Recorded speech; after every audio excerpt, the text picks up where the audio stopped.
Besides being the wonderful and supportive wife of the 44th President Barack Obama, Michelle Obama is a lot more than that.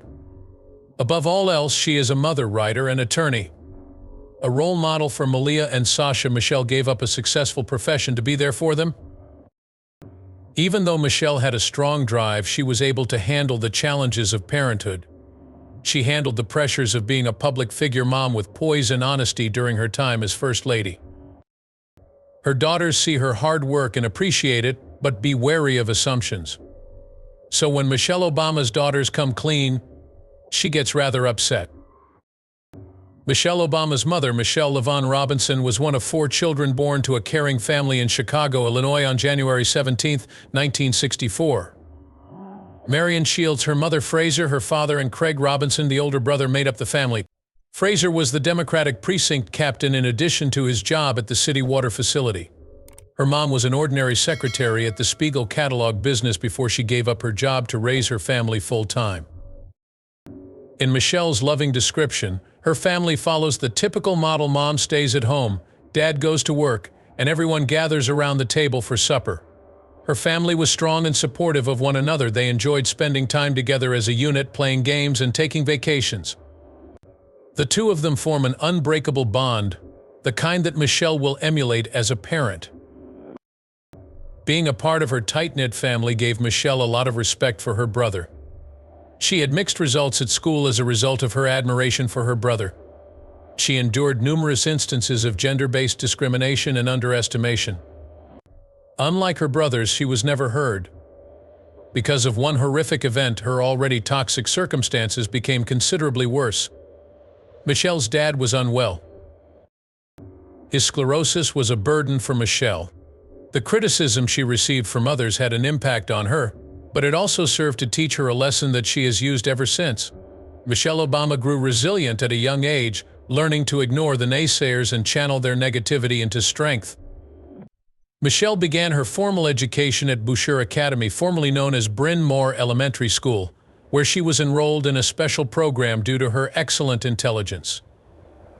She was a member of the National Honor Society and the Student Council treasurer during her time at Whitney Young High School, where she also spent 4 years on the honor roll.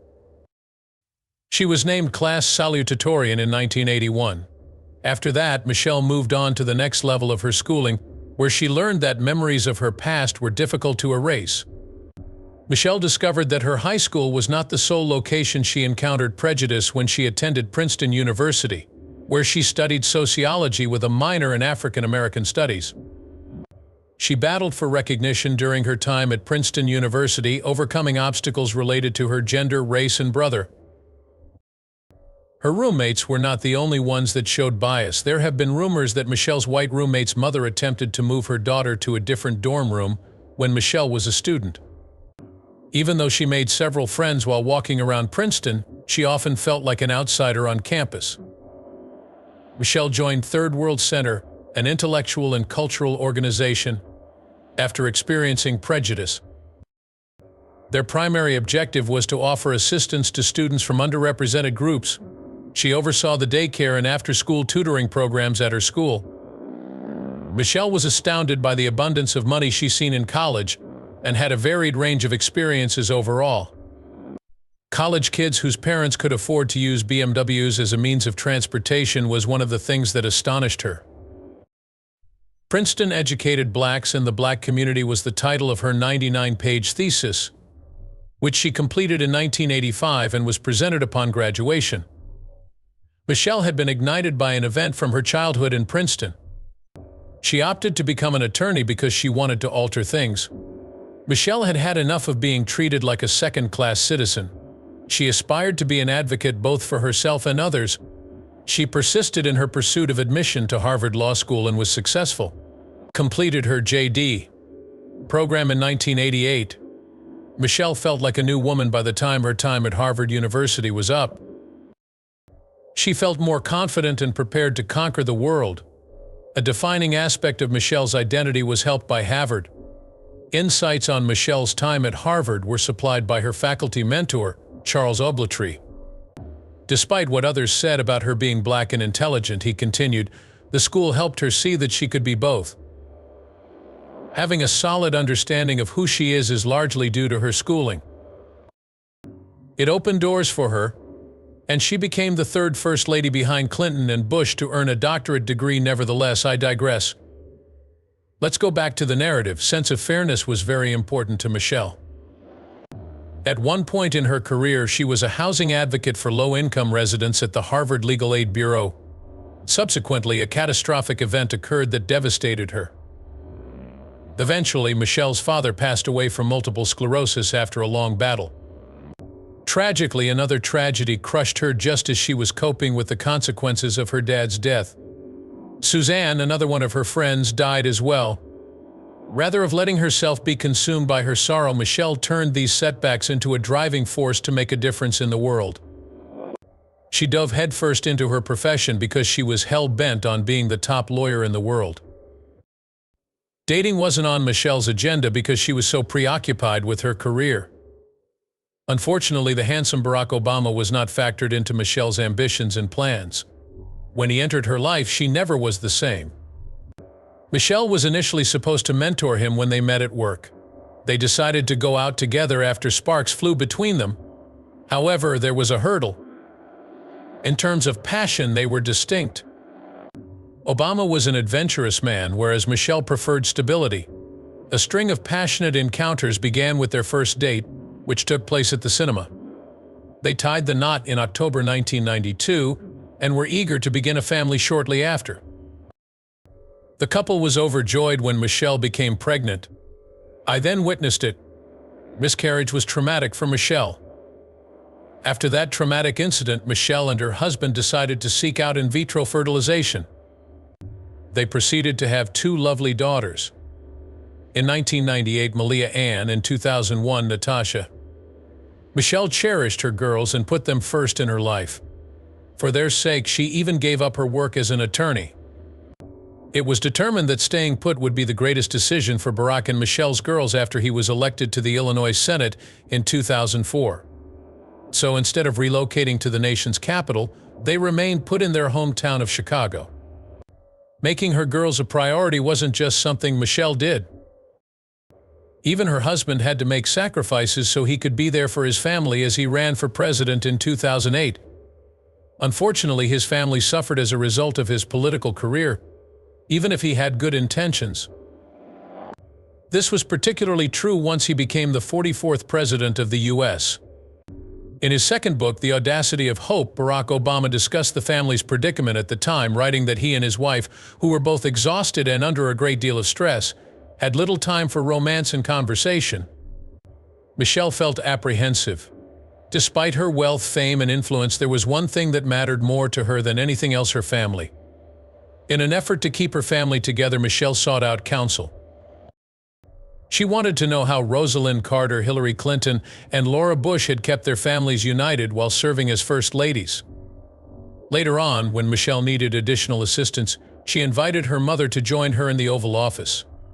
Some changes were necessary for her and her husband's situation, so they still made time to spend with their families no matter how hectic their lives were.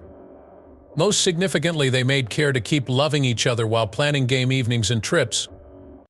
Michelle's own upbringing served as the inspiration for her determination to maintain the integrity of her family unit.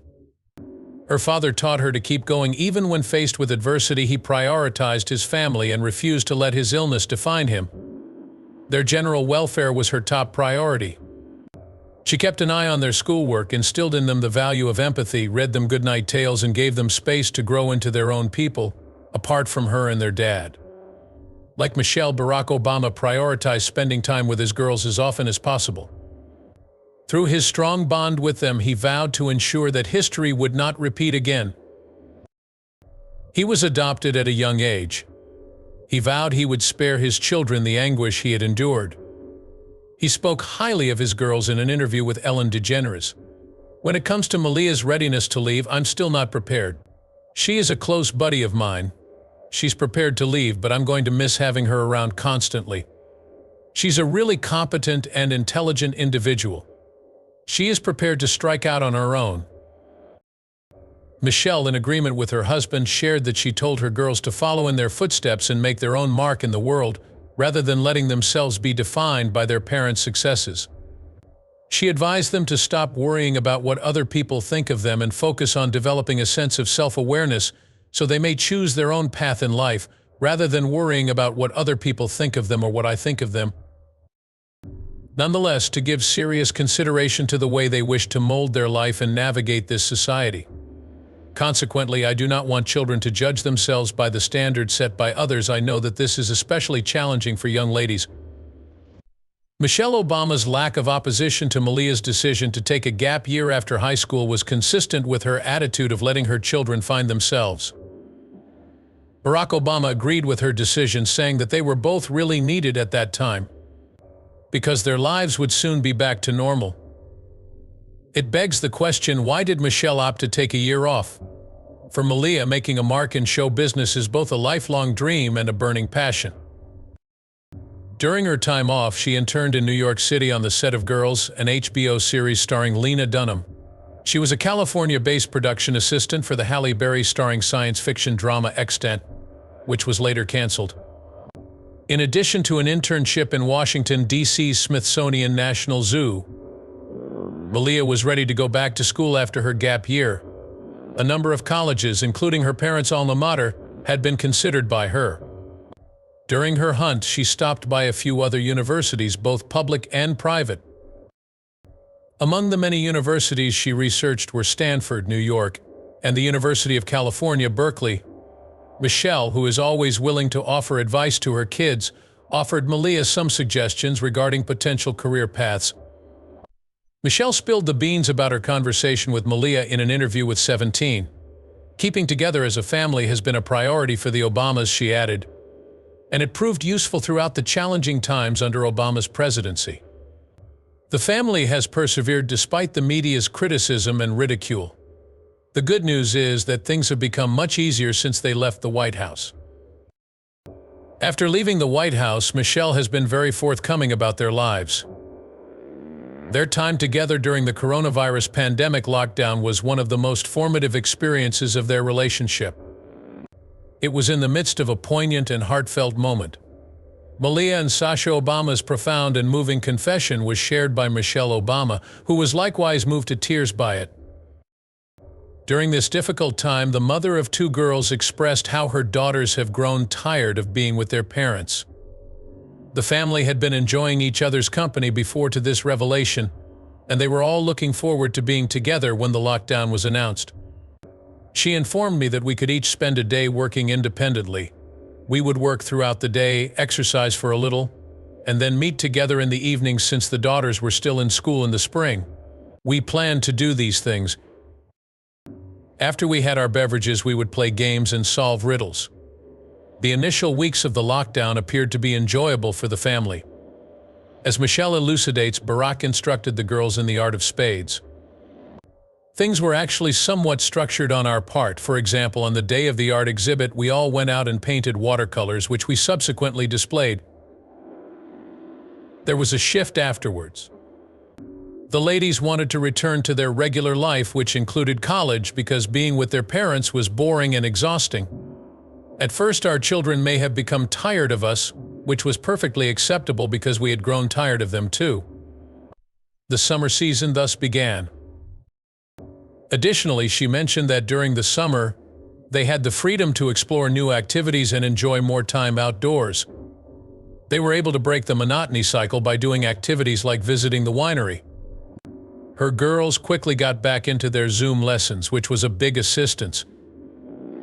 Michelle Obama's confession shows the strong love and relationship in the Obama family and the pride she and her husband feel for raising two lovely, intelligent daughters, even though the girls eventually became bored of their parents. Despite the challenges, Michelle is proud of how she raised her girls. Given that she and her daughter traversed the White House during their formative years, amidst the mayhem that engulfed them as a result of her husband's presidency, she felt she was the happiest woman alive to have wed Barack Obama, and that she managed to provide stability for the kids because of him. There is a bond and a basis there, though, if you're with the person and you know why you're with them. That may seem to fade away when we're going through tough times, but it's something we always find a way to return to, she said. Once the family departed the White House, things became easier. With poise and determination, Michelle Obama made the change from First Lady to private person. After leaving office, Michelle, Barack, and their children have had a whirlwind of an adjustment period. She explained that the next step in her path is to keep giving her actions significance and meaning. With an emphasis on education, she established the Global Girls Alliance. She began promoting her memoir, Becoming, with a tour of 10 cities. By sharing anecdotes, thoughts, and observations from her life in her book, she achieved bestseller status. Through the book, she was able to reach out to people all around the globe and encourage them to seize the opportunities that come their way. Topics such as perseverance, leadership, and the significance of narrative were central to her talks. She used her platform to speak out against negative issues and encourage others to do the same at various conferences, panels, and other events. She established the Global Girls Alliance to promote girls' education on a global scale. She inspired young people by sharing her own experience of how education had paved the way for her success. Michelle has stated her desire to nurture future leaders in the fields of education, healthcare, law, and community organizing. Michelle is currently preparing to retire despite her boundless energy and ambition, and she's picking and choosing her initiatives carefully. She and her spouse are laying the groundwork for a comfortable retirement so they can enjoy each other's company more fully. They opted to withdraw from the limelight and devote more time to their foundation and charitable work in the hopes of making a lasting impression. Michelle has served the public and advocated for many years, and she feels she is finally ready to retire. There has been some interference with her new phase, which is unfortunate. Her mom, Marian Robinson, was 86 years old when she died. Michelle thanked her mother and spoke highly of her in an emotional message she shared about her.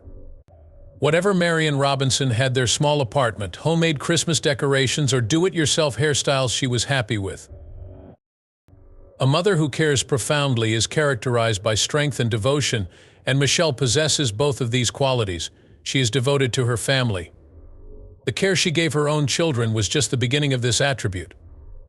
During her time as First Lady from 2009 to 2017 under President Barack Obama, Michelle had the opportunity to make a difference in many people's lives.